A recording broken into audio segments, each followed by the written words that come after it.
I received a pretty good question about whether or not the Flawless course would result in you starting to hear overtones. And the answer is maybe. So for a lot of you, you're going to start to hear these extra tones within an interval or a chord. So if I play a C and a G, you'll hear that C and a G, bum, bum. You'll be able to separate the two notes. But if you listen closely, and as you start to increase your ability to separate two different notes or even three different notes, like in a chord, bum, bum, bum, what you're doing is you're refining your ear. You're teaching it to hear more in the music. And so a few things happen with this. The first thing that's going to happen is if you had never done ear training before, you could probably hear a perfect octave pretty easily. We can start a piece that maybe is an octave too high, and we can pretty easily just take it into an octave that's comfortable for us. That's pretty normal. But what happens with ear training is you start to hear more. So you no longer just hear an octave. You also hear maybe a faint fifth in there. And you may be able to hear it right now. This note here. But you're probably going to hear it more up here. Do you hear it?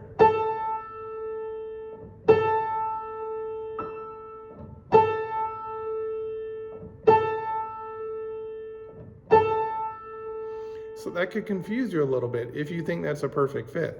But what you have to realize is there are two notes that are more powerful. This A and this A.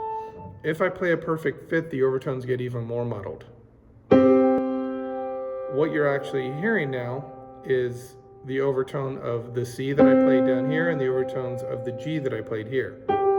So you're going to hear this note up here, which is actually the G. It's the note that I played, and you're going to hear the overtone of D. So see if you can hear those two notes.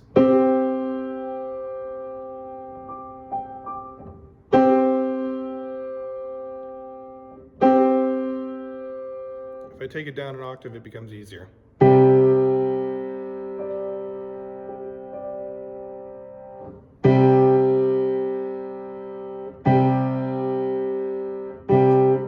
So what the Flawless course does is primarily this first unit is a lot of perfect fifths, and we're really focusing on just opening the ear.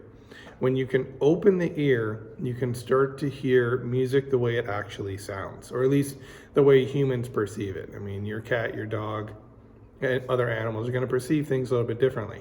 But we will hear things in a very particular way. So when we talk about opening your ear, we're talking about it in the way that a human can do. All right. So yeah, to answer your question, you will start hearing overtones. It depends a little bit on how closely you're listening to these intervals, how closely you're following the process.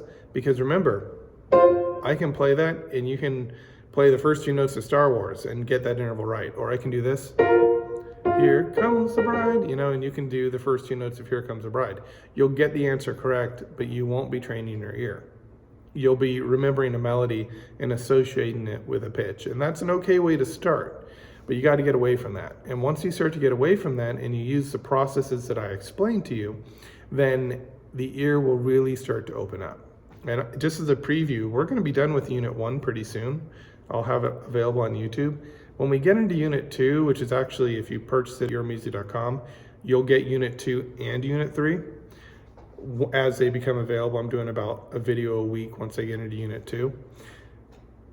I'm going to be talking about some things that I'm probably not going to talk about on YouTube because I don't want to make all this information just publicly available right from the outset. I'll still consider releasing these later as the channel grows, but if you want them more immediately, just know that you can go get it over at UreMusic.com, or you can subscribe here, and I'm going to keep posting the entire level. There's quite a few levels in this, so that's an option for you. Otherwise, you can keep using the techniques that I've taught you in Unit 1. I mean, this is a really large seminar in how to develop your ear. And just with the information I've given you, you can develop a really good ear. Just keep practicing the techniques from Unit 1, but use it with different intervals, you know? So master one interval at a time, take your time.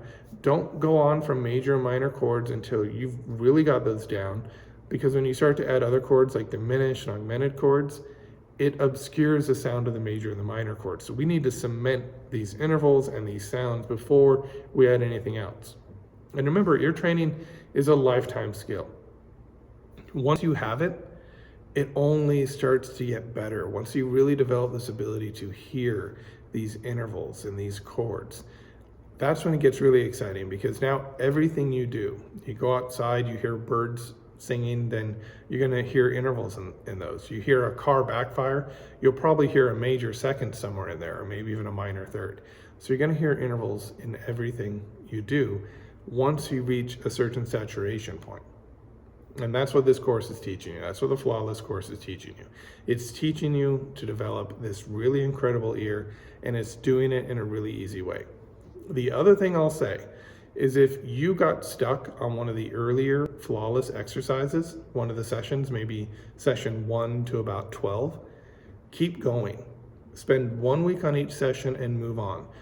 Don't dwell. Don't worry that, okay, well, session 12 was hard for me, I need to spend 3 months on it before I move on. Don't do that. Just approach it daily. 5 days a week would be great. 6 would be better.